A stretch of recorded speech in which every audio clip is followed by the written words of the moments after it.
No fancy. Okay, here we go. Hey guys, I'm so excited to be here today with the one and only Chelsea Davis, who has over a decade of experience in customer service management and merchandising roles, as well as a background in art and design, and a career pivot into the flower farming promptly made Chelsea realize that her passion lies within the floral world.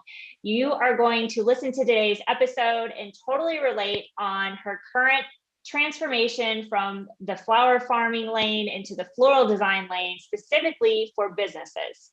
Now, after Chelsea explored a lot of different avenues to take on the flower industry, she found her true calling, combining her exceptional customer service expertise along with extensive floral knowledge into providing tailored solutions to local businesses to elevate the experience they provide their customers and guests.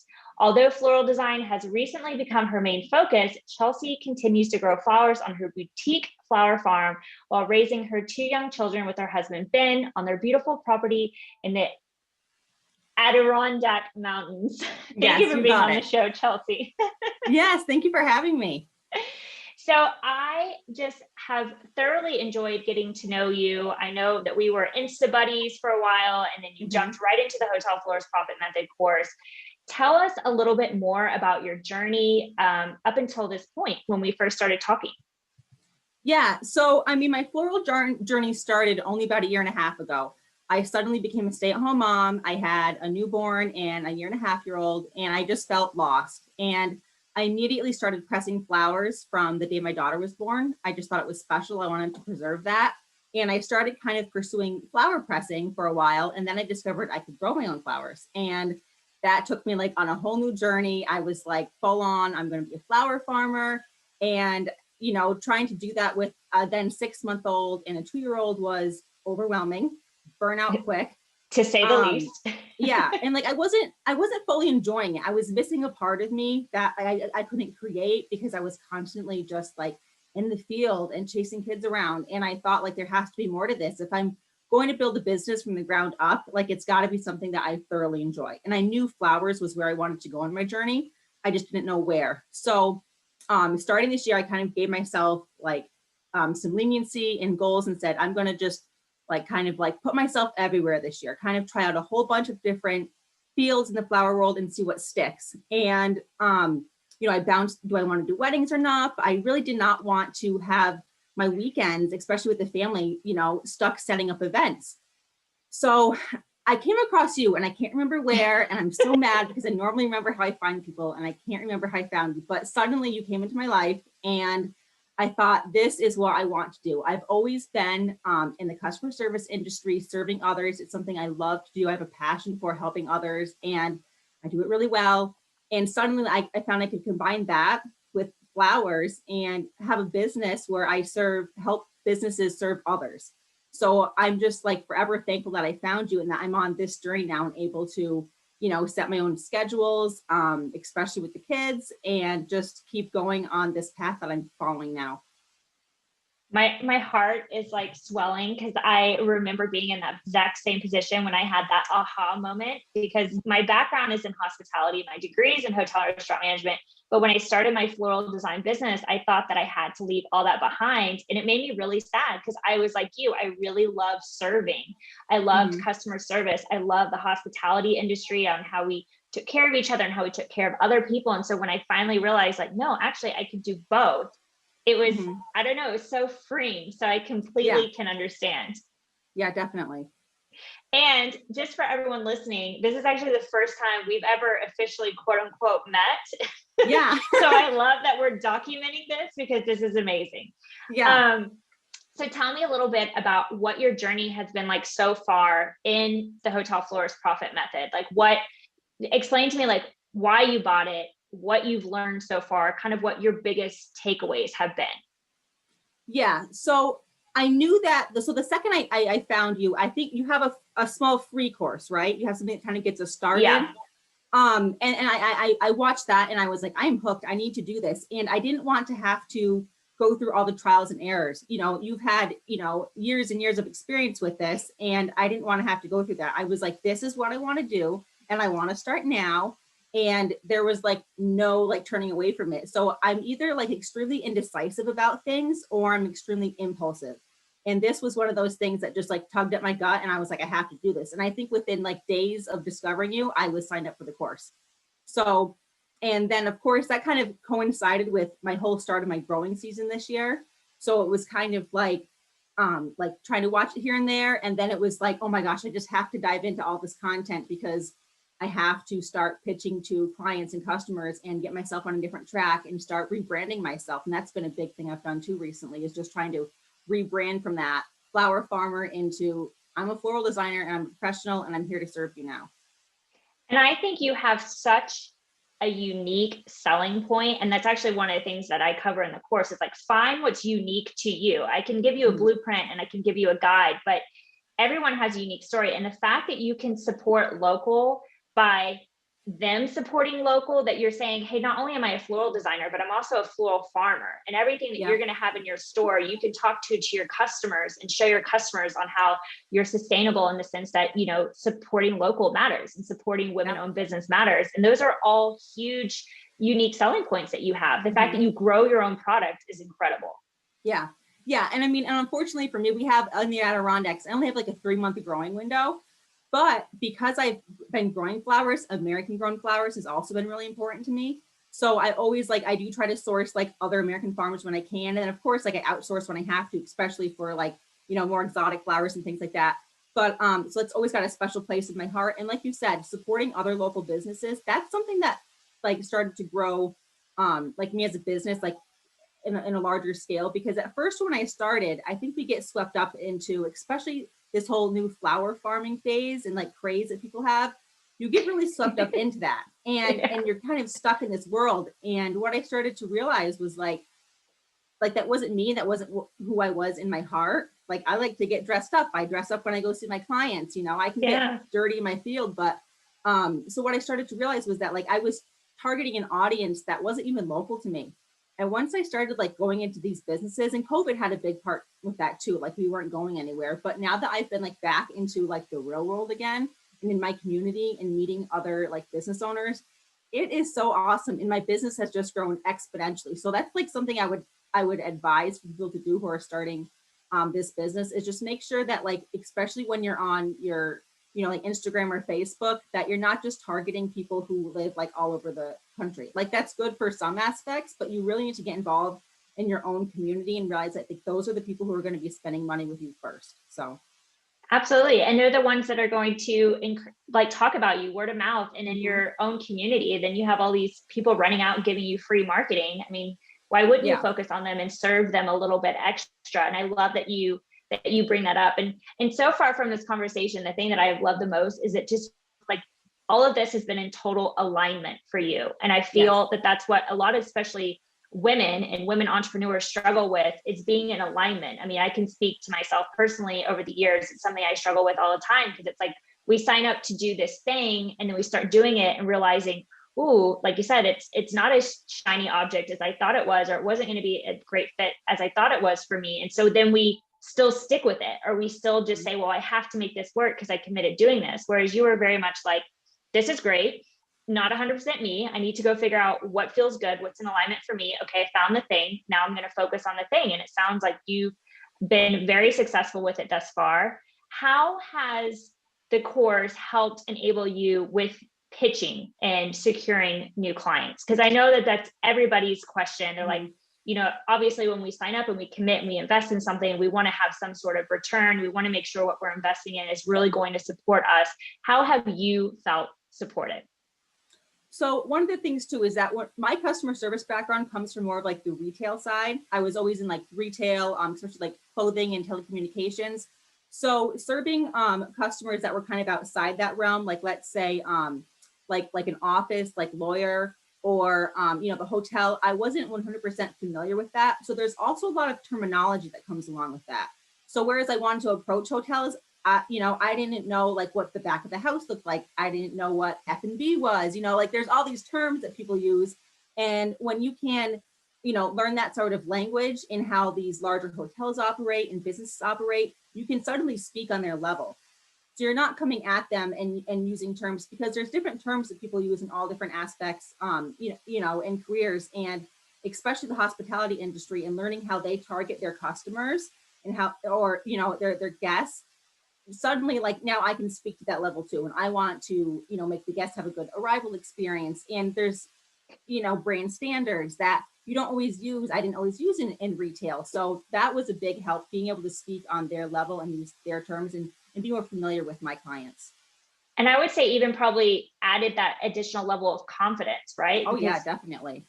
a lot of times we don't start things that we don't feel confident starting. And like you said, it could be as simple as just knowing what verbiage to use when approaching a client. So confidence for me is key to sell anything. And it's whether it's flowers to a hotel or, whatever people are selling these days, you have to have some level of confidence, and that comes from education. Yes, definitely. That was another thing this year. I was like, I have to, invest in myself. And your course was like the number one thing. I was like, I have to do this, because when normally when you start a career, you can get to go back, to school or do this or that. And this was this is my school, So I'm learning so much from you, and, learning what other people are saying, their experiences as well. So I love it. I'm so happy that yeah. this course brought us together, and I've gotten to meet you, and now you're on the podcast, and everyone listening in has gotten to meet you. And I just think that's amazing. So Yeah. you've been in the course now a couple of months, Mhm. and you messaged me the other day saying you had a few wins already. Are you ready Yeah. to share what they are? Because I don't even know what they are. Yeah. So I am in a couple of local businesses. And I am kind of in the beginning stages of talking with another larger local business I'm really excited about. So, so another thing for me too has been like, where we live, there's not a ton of hotels. We're not in a really, we don't have a large population. So for me, going after other businesses other than hotels was key for my success as well. So targeting restaurants in my area, the highest scale restaurants. I'm in a really nice menswear store in our town. So, and again, it's just like that exposure, that experience. And I love it. I love going in to like see my clients, and everybody's so happy, especially like I'm in a coffee shop right now, and like I bring in the flowers and everybody's just smiling and happy that I'm changing out the flowers. So it's really nice to get to talk to everybody. Chelsea, I love that you bring up the fact that you don't just have a pool of hotels to pull from, because a lot of people who have thought about the course or thought about even pursuing the hotel florist route just think it just applies to hotels. And while I did build this pretty robust course to focus on one particular niche, I personally would say that you could carry it across anything that's corporate or anything that's a business. But correct me if I'm wrong, did you find that it supported you even when you were pitching to restaurants and local businesses? Oh yeah, it was the building blocks of everything. And of course, like the hotel is kind of like is what you aspire to be designing for, but finding all these other little things in the meantime help, build my confidence, get me started, and start to give me a portfolio and more experience. So like I said, especially like turning into like how it could work for me in my area. It can work for anyone anywhere. So we're not in a big city, but in my eyes, I think every business in my town needs my flowers. So Totally, they do. Yeah, and learning everything that you've taught, you can totally tailor that to any type of business that you want to pitch to. Yeah. And I think bottom line is that consistent income. So whether that's, Mm-hmm. 2 or 3 smaller accounts before working up to hotels, or even I actually have a student, she's actually a founding member of the program the other day. She's like, Jessica, I don't even know if I want to work with hotels. She's like, but I take all the information and I like working with the restaurants, or I like working, she's working with a high rise right now. And I'm like, you don't have to work for hotels. It's just, I had to pick one thing. Yeah. Yeah. Tell me, Chelsea, on this journey that you've had, and it's very unique in the fact that you didn't really come from a floral background. Then all of a sudden you were inspired by flowers, and then you started becoming a flower farmer, and then you now are into floral design. What actually keeps you inspired? Where do you find the actual inspiration to keep evolving in the floral industry? Well, this is a fun question. So again, it kind of like happens, like I kind of lost myself for a few years with having kids. It just kind of happens, I think. And you become like less of a priority. But now that my kids are, 2 and 3, I've discovered like there was a part of me that's been missing for a long time. So, I was like art and design in college. And then that kind of got lost as I started, working in the real world. So now I found that I love looking at, accounts that don't deal with florals. So, because I think that, again, it becomes like imposter syndrome, and Yes. you just kind of almost, want to copy it unintentionally. You just end up copying a lot of people. But when you start looking at people, there's a lot of accounts in like Europe and Russia, and they have flowers in their homes all the time. And I look and I see how they use flowers in their homes, or even just like different textures and color patterns that these people are exploring with. And it just gets me excited again that I can do things differently than your typical arrangement that you'd see. To me, that's a little bit boring. I like to, I've been able to, especially now changing to floral design, I've really been able to start like discovering myself creatively again with flowers as my medium.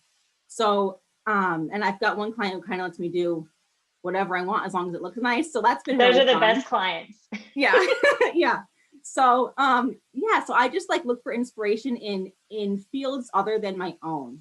So you can really kind of like look at something and, either whether it's a color palette and you think, well, maybe I could do purple with flowers, So that's been really fun for me to kind of start exploring like that fashion and art world again. I love that you bring that up. I'm a huge advocate of always following outside your niche to look for inspiration. And for me, I get a lot of inspiration from travel. I get a lot of inspiration from what's going on outside, even like the weather, seasonality, like summer's coming up in case we want, like right now I'm really into tropical vibes because it's like summertime. Yeah. And it's so important to look outside of your own industry. Like I probably follow very few florists, not because I'm not supportive of our industry, but because like you said, whatever we're consuming, we're naturally regurgitating. And if all we're doing is consuming everybody else's work, we're never going to create our own unique identity, our own unique skill set and designs. We're never really going to know what it's like to make ourselves truly happy when we design something, because subconsciously we're always trying to meet whatever the quote unquote standards are that have been quote unquote set. Yes, I totally agree. But if you're not consuming that, then you don't know. You're very naive, right. And then you're inspired. Yeah. Need a little bit.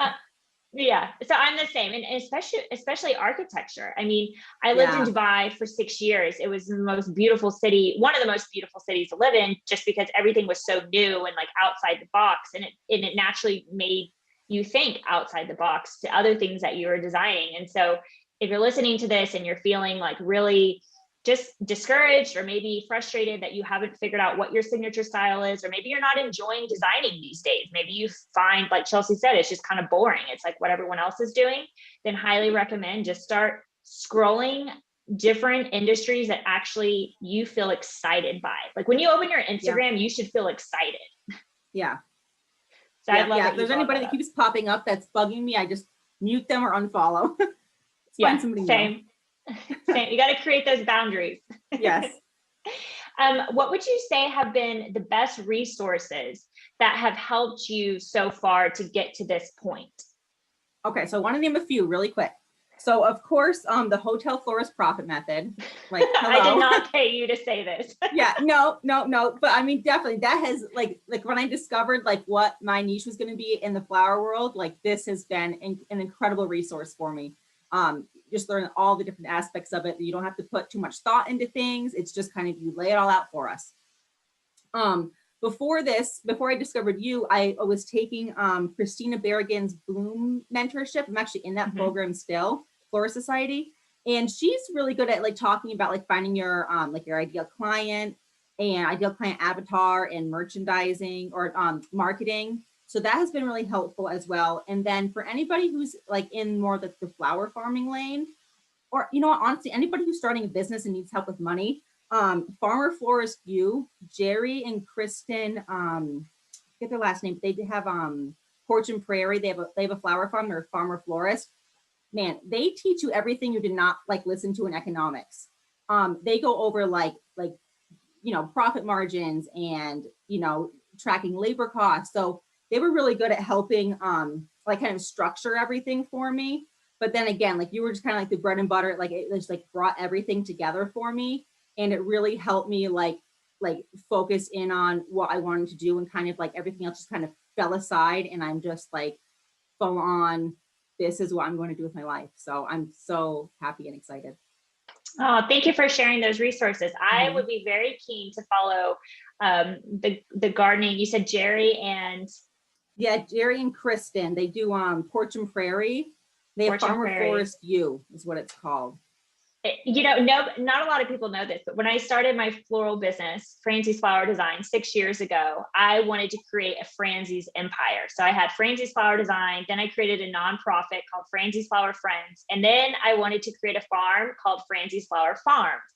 Mhm. And I wanted to grow all my own flowers so that I could have my unique selling point of designing with all of my own product. Now, that was very ambitious, and it took literally one trip with Kelly Shore of the Floral Source. Yes, love her. We're besties. We found each other on the gram, and she was like, "Come to Alaska." So I did, and we went to a peony farm, and I learned how to farm peonies for like 4 days, and just realized that, yeah, no, Fransie's Flower Farms, it's not happening. Yeah. So I I have a actually lot just of put like respect. 200 peonies in the ground. Yeah. Oh my gosh. I have a lot of respect for anyone growing peonies because they are divas and they are expensive. Yeah. Yeah.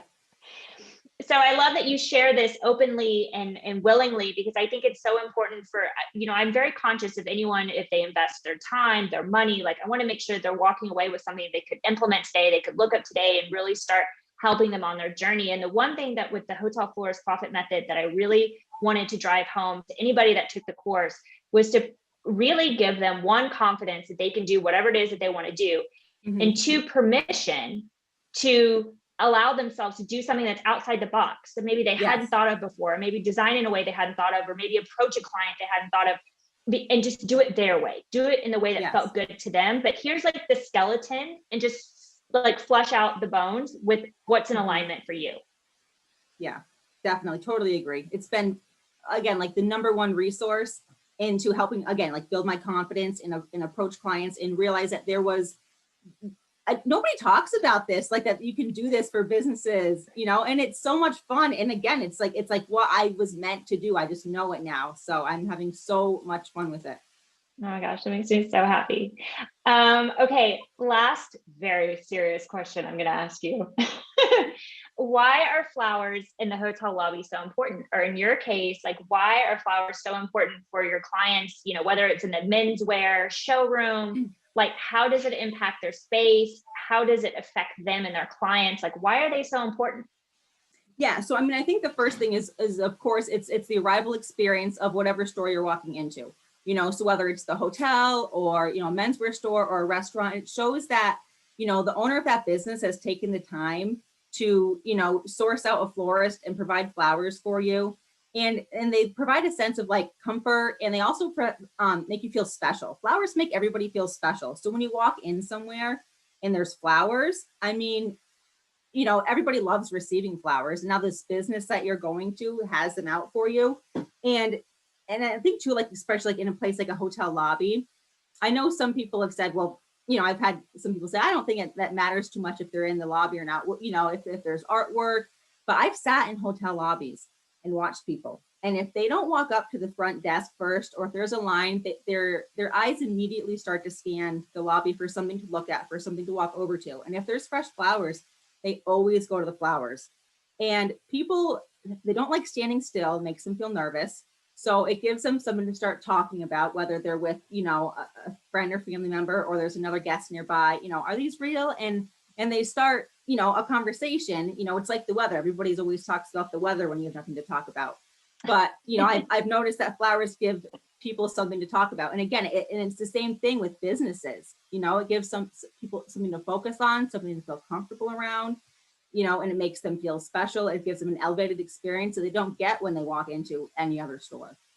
Mm-hmm. And I love that you brought up the arrival experience, because just recently I had an owner of a hotel on the podcast, and he was talking about why flowers are so important in the lobby. And the way he put it was similar, but these guests either, one, have flowers already at home, so it reminds them, it gives them a sense of being home, or two, they aspire to have flowers at home in this type of style. And so they really appreciate the experience that the hotel is giving them. It's almost like part of the buying experience, right? So if you were to go to Chanel to buy a pair of shoes, your buying experience is going to be completely different than going to Target and buying a pair of shoes.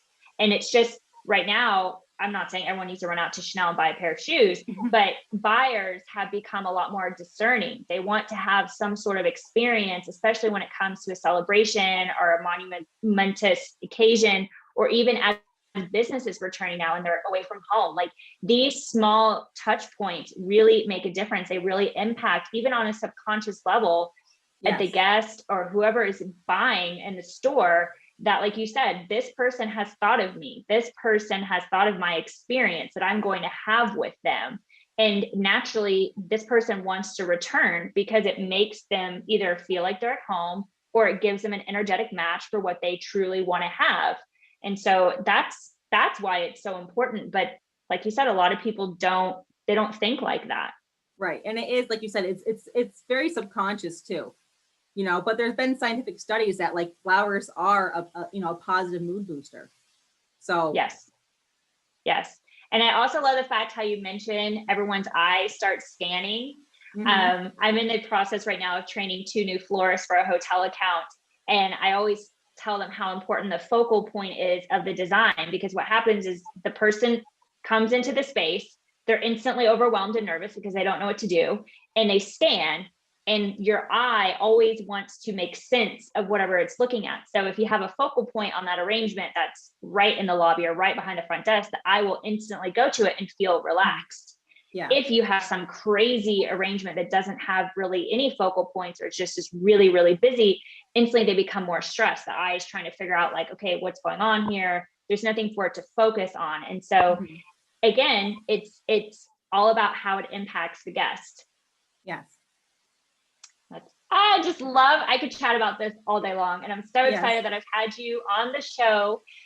Do you have anything you would like to leave off with when it comes to either your course, the experience, where you are in your journey, anything for anyone listening who might be on the fence? The floor is yours.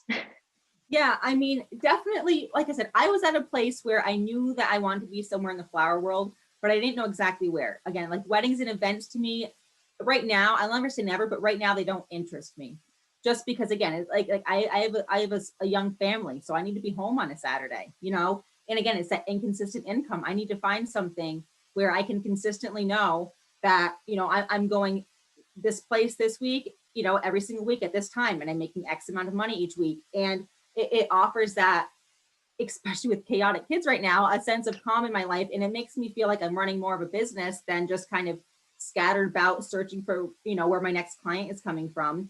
And it really helped me just hone in on my skills from the past as well. So I think that if somebody's lost kind of in the floral world and you're not sure where to kind of take your next step, I don't think that a lot of people are doing this in their communities, in their towns, and if hotels do have a florist, it's just, and there's nothing against like the florist who does the everyday arrangements, but, you can come at this with a totally different approach, and you're going to be able to express yourself creatively, while meeting their brand standards, and it's going to make everybody happy. The hotel's going to be happy that they have you, that they have their guests talking about you and the flowers in the hotel and how amazing their stay was and how the flowers were. And, you get to know that you cause that reaction through people. So I love it. I couldn't have said it better myself. So as a busy mom, I do have to ask, how do you like your coffee? So I am a vanilla latte girl. Get me a vanilla latte from anywhere, any time of day, and I will love you forever. Well, I hope that our paths cross soon in person. And if that's the case, then vanilla latte is on me. Thank you so much for being on the show, Chelsea. I really appreciate it. Yes, thank you for having me.